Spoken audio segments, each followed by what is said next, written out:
de Alexandre Dumas Filho, A Dama das Camélias, capítulo 9. Boa noite, meu caro Gaston, disse Marguerite a meu companheiro. Alegro-me em vê-lo. Por que não foram ao meu camarote no Variedades? Receava ser indiscreto. Os amigos.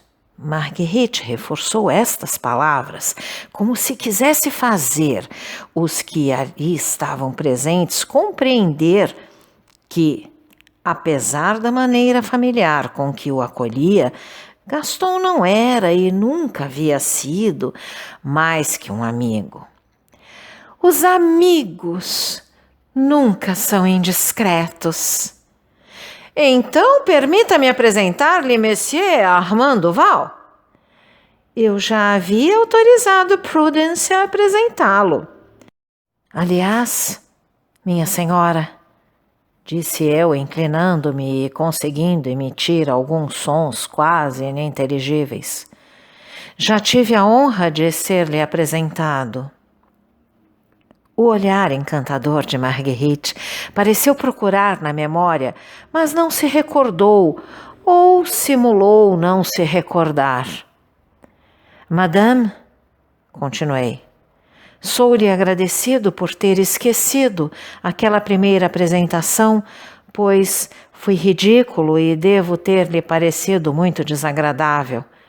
Foi há 2 anos, no Ópera Cômica. Eu estava com Ernest.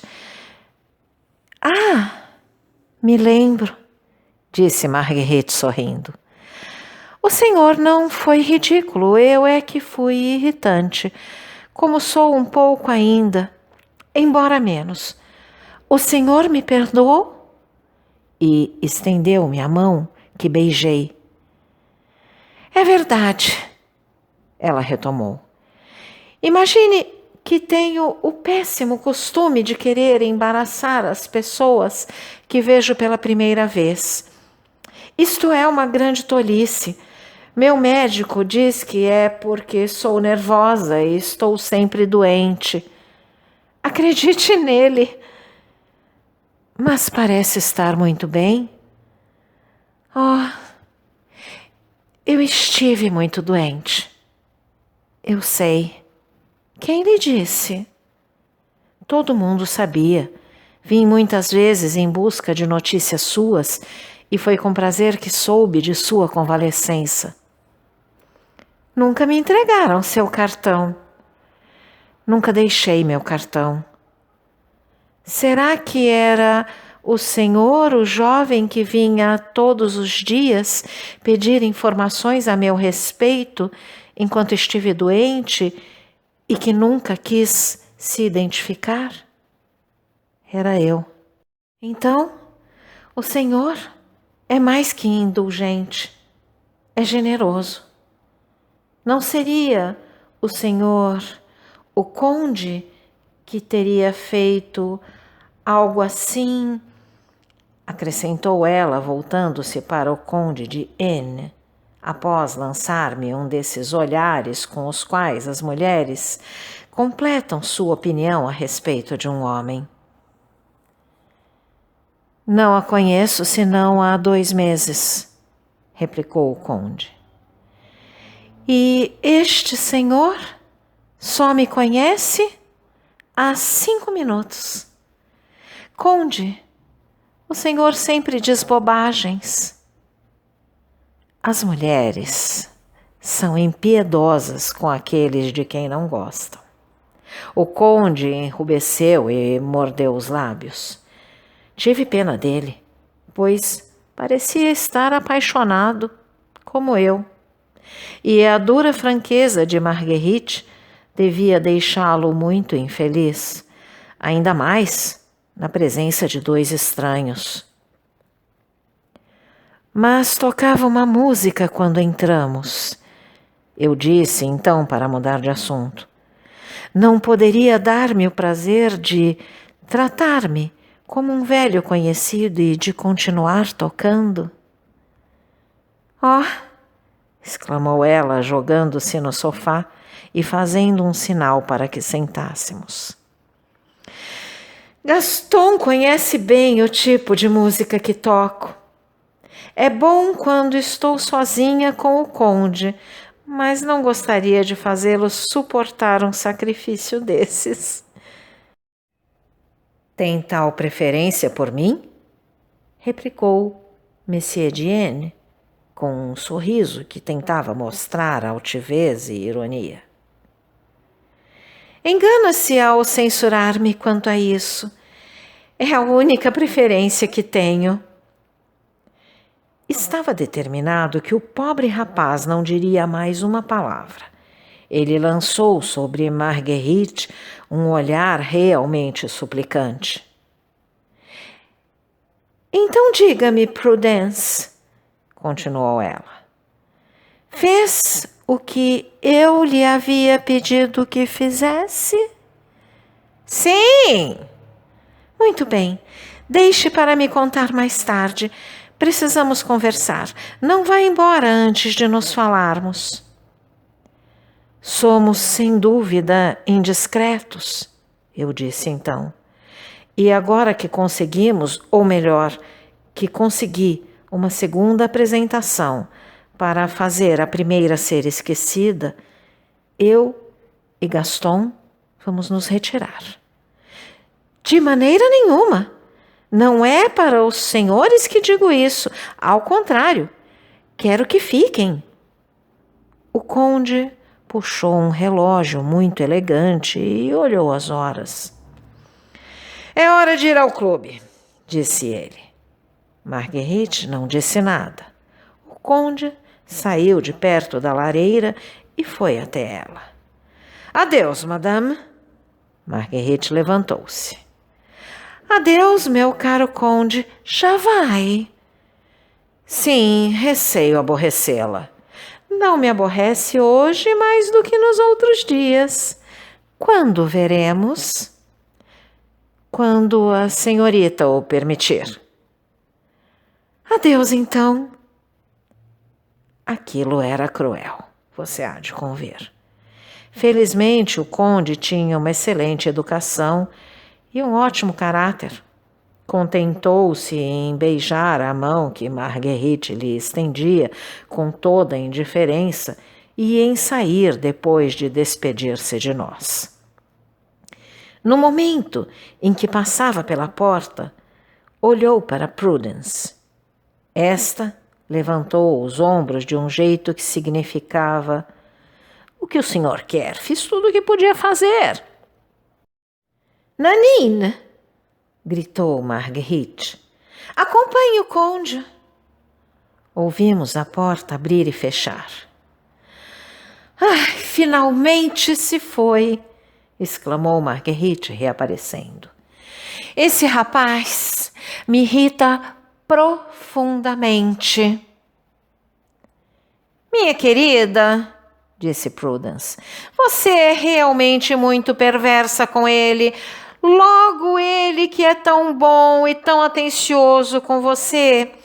Veja, mais uma vez lhe deixou sobre a lareira um relógio que custou-lhe pelo menos 1000 escudos, tenho certeza.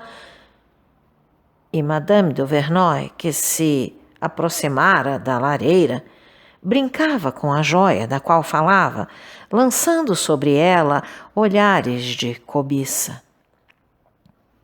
Minha cara, disse Marguerite, sentando-se ao piano. Quando peso de um lado o que ele me dá e de outro o que ele me diz, acho que aceito suas visitas por um preço baixo. Esse pobre rapaz está apaixonado por você. Se eu tivesse que escutar todos os que estão apaixonados por mim, não teria tempo nem para jantar. Passou os dedos pelo piano e depois, voltando-se, disse-nos: Querem alguma coisa? Eu tomaria um pouco de punch. Eu comeria um pouco de frango, disse Prudence. E se fôssemos cear? Isso mesmo. Vamos sair para cear, disse Gaston.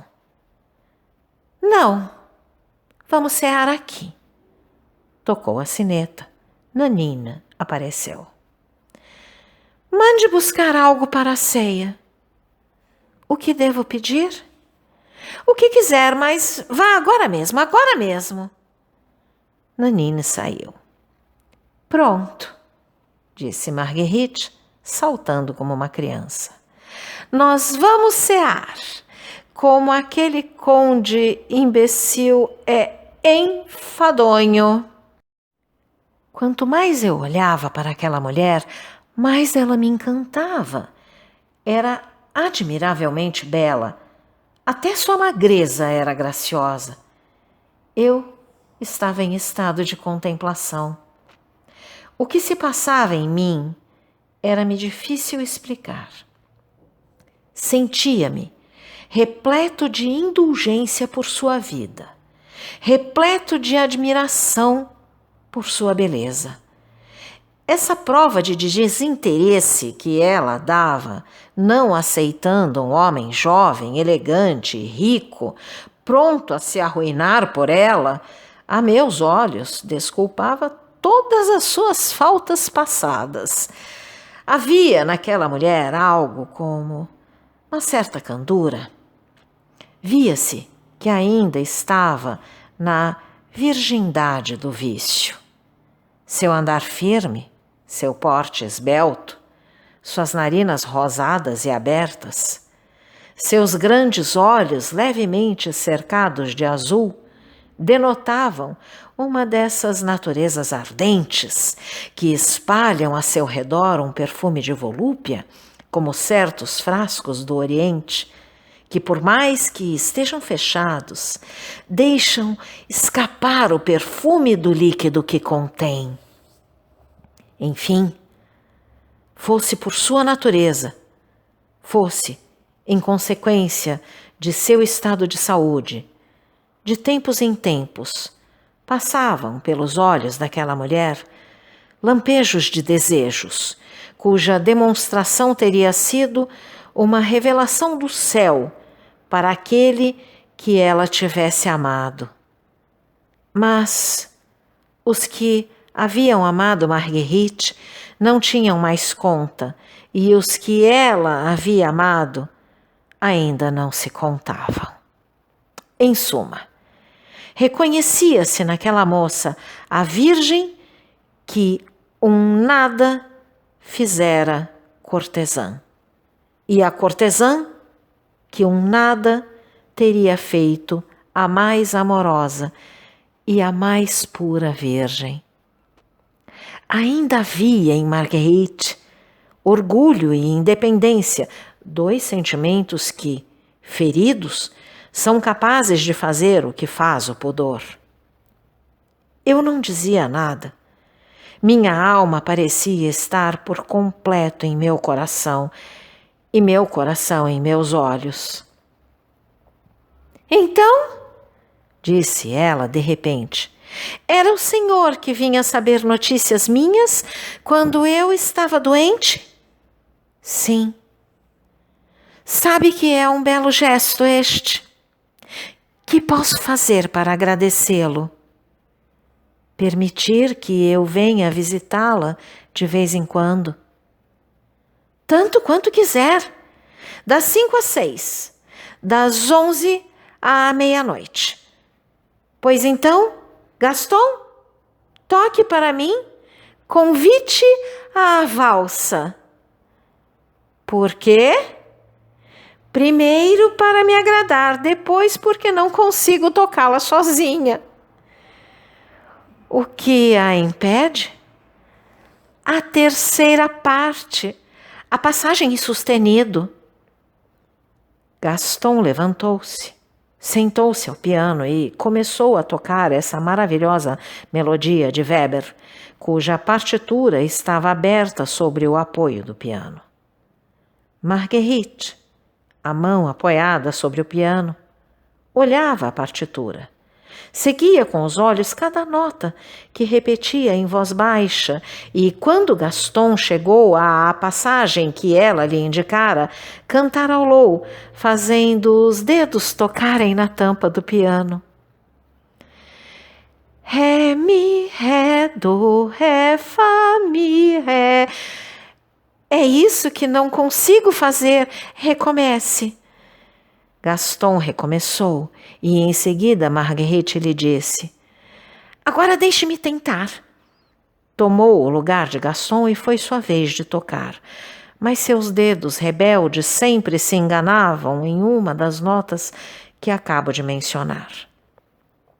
É inacreditável, disse ela com uma verdadeira entonação infantil, que eu não consiga tocar essa passagem. Acreditam que às vezes fico tentando até as 2 da manhã? Quando penso que aquele imbecil do conde a toca sem partitura e admiravelmente, acho que é isso que me deixa furiosa com ele. E recomeçou sempre com os mesmos resultados. Que o diabo carregue, Weber, a música e os pianos, disse ela, arremessando a partitura à outra extremidade da sala. Como entender que eu não seja capaz de fazer 8 sustenidos em seguida? Cruzou os braços, olhando para nós e batendo o pé. O sangue subiu-lhe às faces e uma leve tosse entreabriu seus lábios. Chega, chega! Disse Prudence, que havia tirado o chapéu e esticava suas faixas de cabelo diante do espelho. Vai irritar-se outra vez e passar mal. Melhor cearmos. Vamos, estou morrendo de fome. Marguerite tocou novamente a sineta. Retornou ao piano e começou a cantarolar uma canção libertina, cujo acompanhamento não lhe causou dificuldades. Gaston conhecia a canção, e os dois fizeram uma espécie de dueto. Não cante essas obscenidades, eu disse a Marguerite com familiaridade, mas em tom de súplica. Oh, como o senhor é casto, disse-me ela sorrindo e estendendo-me a mão. Não é por mim, é pela senhora. Marguerite fez um gesto que queria dizer: oh, há muito tempo não sei o que é castidade. Nesse momento, Nanine apareceu. A ceia está pronta? Perguntou Marguerite. Sim, senhora, em um instante. A propósito, Prudence disse-me que o senhor não viu o apartamento. Venha, vou mostrá-lo. Como sabe, a sala era uma maravilha. Marguerite nos acompanhou um pouco, depois chamou Gaston e foi com ele à sala de jantar para ver se a ceia estava pronta. Veja só, disse Prudence bem alto, olhando para uma estante e tirando dali uma escultura de Saxe. Eu não conhecia este homenzinho. Qual? Perguntou Marguerite. Um pastorzinho que segura uma gaiola com um pássaro. Fique com ele se lhe agrada. Ah, mas não quero que se prive dele. Queria dá-lo à minha camareira, pois o acho medonho, mas já que gostou, fique com ele. Prudence importou-se apenas com o presente e não com a maneira como lhe era oferecido. Colocou seu homenzinho de lado e levou-me ao quarto de vestir. Ali, mostrando-me 2 retratos semelhantes, disse-me: aqui está o conde de G, que foi muito apaixonado por Marguerite. Foi ele quem a iniciou, conhece-o? Não. E este aqui? Perguntei, mostrando outro retrato. É o pequeno Visconde de L. Ele foi obrigado a partir. Por quê? Porque estava quase arruinado. Aí está um homem que amava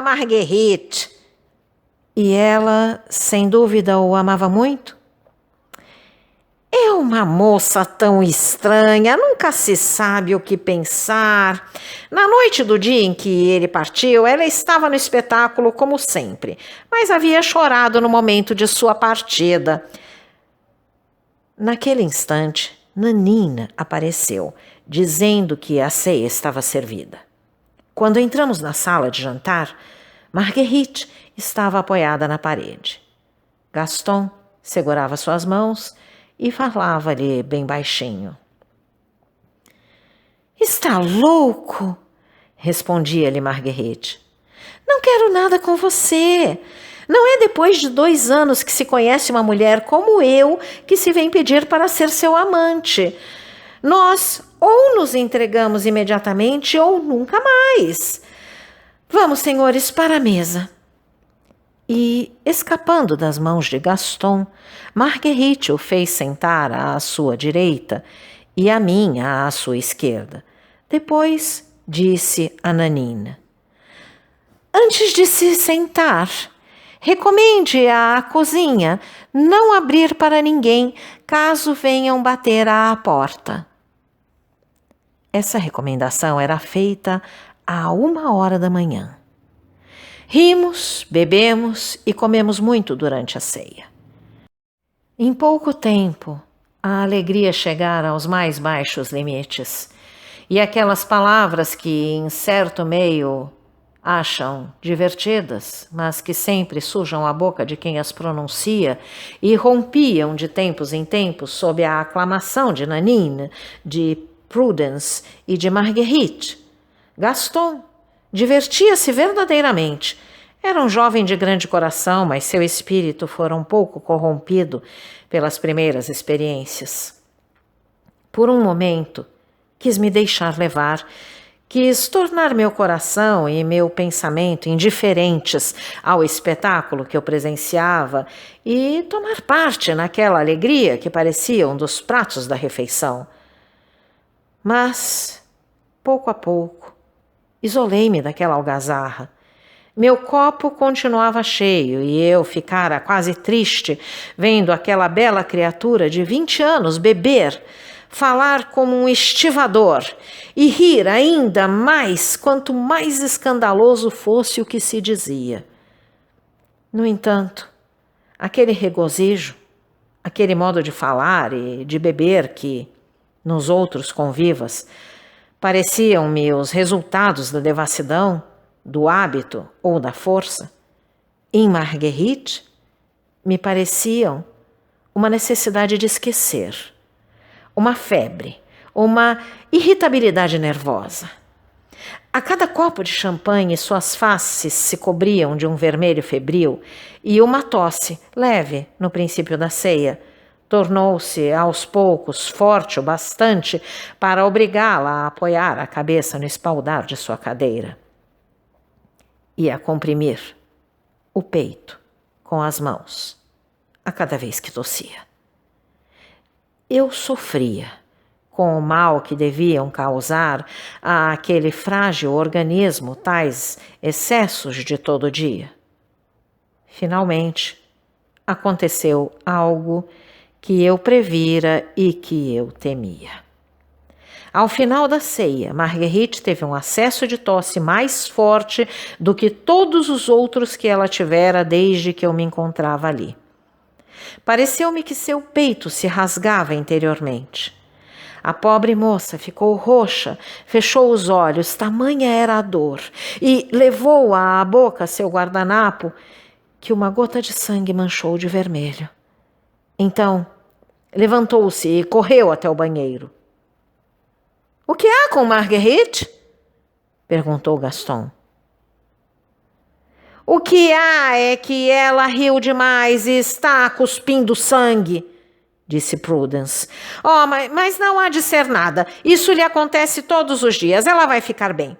Vamos deixá-la só. Ela prefere assim.